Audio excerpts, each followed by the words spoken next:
Hey guys, Rocket Rob here, and this video here is a guide on how to use Pokemon Duel TTS. Just wanted to let you guys know, if you haven't had experience playing Pokemon Duel, it may be a bit difficult for you. This guide will be based on needing prior knowledge of the old Pokemon Duel. So if you don't know how to play the original Pokemon Duel, I suggest you find out and you find another guide on how to play the general rules and then apply it to TTS. So guys, but if you have played Pokemon Duel before and you're looking for a TTS guide, this is it. Hope you enjoy it, and thanks for watching.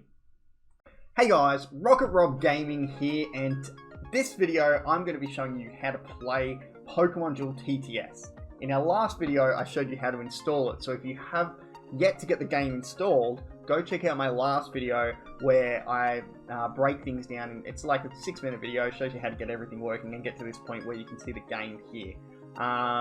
But yeah, most of you I assume are ready to play. You've got your game downloaded, you're up to this screen, and you may not know exactly what to do yet because it's a little confusing. It's not like the old Pokemon Duel where everything happened automatically and you can just click and go. You've got to do everything manually in this game, which has its pros and cons. Con is it takes a little bit of getting used to and knowing what to do.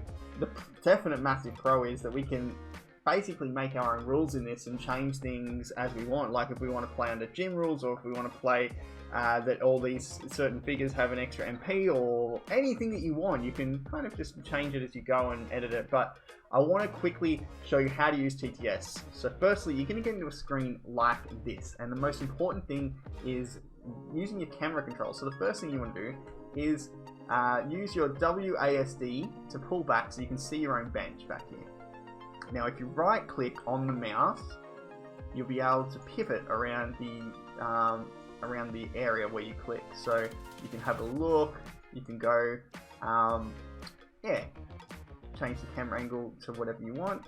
Your WASD keys can let you go around the table like this, so you can really travel anywhere. Maybe we could even go play some pinball over there. No, let's get back to the game.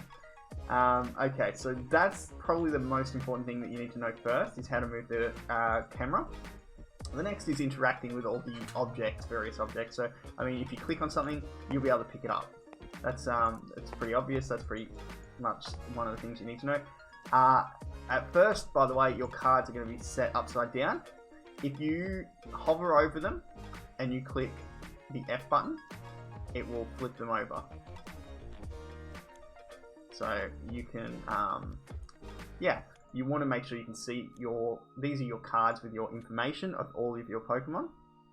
So what you want to do here is you want to, and by the way, you can either pull out one at a time, or if you hold the mouse, you can drag the entire deck.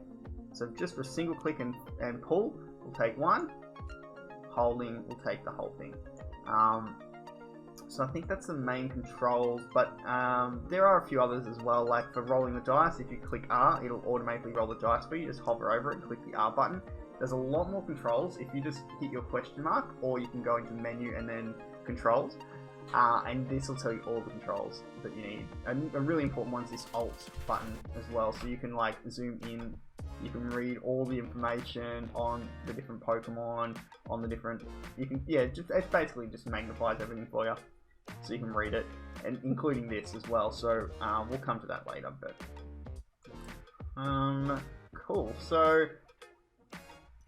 you can basically, I think that's pretty much all the controls that I need to go over right now. So let's go into having a look at some of the cards. So basically, when you start, you want to pick your deck. You want to pick your Pokemon. At the moment, you've got 77 Pokemon. When Naxo releases his, we'll have 300, and then we'll continue to get more as updates come through. But at the moment, it's just the Gen 1 Pokemon from the very first, basically right at the start of Pokemon Duel when they first came out. So if I want to pull out, let's say an Articuno, or let's say a Mew, you can search for them by name, except for Mew, which is the only one you can't search by name. But like, so I could go Pikachu, Pika, whatever, and yeah, I can bring up these information cards. So this will have all the information on all of the Pokemon that I need, which is really important. And if I want the figure for it, I'm going to go into this Pokeball here and grab the figure for it. So here we go, new. I'll put you out there. And that's basically it. The same with the plates. It's the same thing. You right click and you go search, and you can search through, and you can pick what plate you want. So that basically is how you set up your team. Over here I've got player 2's team completely set up, so this is what it looks like finished. So here are the plates. You can just put them down like this. You've got your information cards here. You can bring out like your figures, and then let's say if Mew came out to battle Articuno over here, what you would do is both players would roll their dice. So I'd hover over the dice, click roll, hover over this dice, click roll. So the Articuno here gets an 11, so you're going to look at your information card and see what number it lines up to. 11 is Roost, so that would be what Articuno gets. 19 for Mew. Mew hits a miss in this case. The Roost obviously wins the roll, so Articuno would get weight. You can grab a weight counter marker over here. It actually gets, I think it gets weight 2 or 3 or something like that. So you can put as many counters as you want on your Articuno, and then you can actually group them together. So you can, when you move it, you can move it with everything if you highlight it and drag it. So, and then just when you want to take it off, that was the wrong counter by the way, I put a charge counter on there. The weight one is actually this one, but never mind that.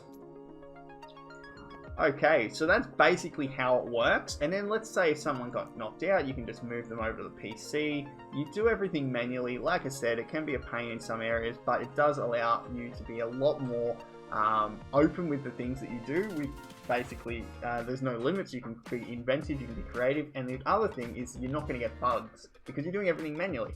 So that is really great. But that's basically it. There is music as well. You can add your own music in here. I'm going to make a video where I show you guys how to put Pokemon Duel music in here. But if you want, you can upload your own music up here at the moment, and that's pretty simple to do. There's not really too much else you guys need to know, I think, to play this game, but just get in there, have a game. It does take a little bit of time to getting set up and getting used to it, but once you get the hang of it, it's a lot quicker. And yeah, I'm looking forward to dueling you guys. My friend code for Steam is going to be in the description below, so I'd love you guys to add me. I'd love you guys to have a game with me. I'll be going live on YouTube for this, possibly tonight, if not over the next few days. But that's going to do it for this video, guys. Don't forget to like this video, subscribe to the channel, and go follow me on Twitch as well, and hit that notification bell. Guys, if you haven't done the tutorial as well, if you forget any of these things and you want to go do the tutorial, it can help as well. So there's a tutorial in the main menu. But otherwise, that's going to do it. Catch you guys in the next episode, the next video. This is Rocket Rob blasting off again.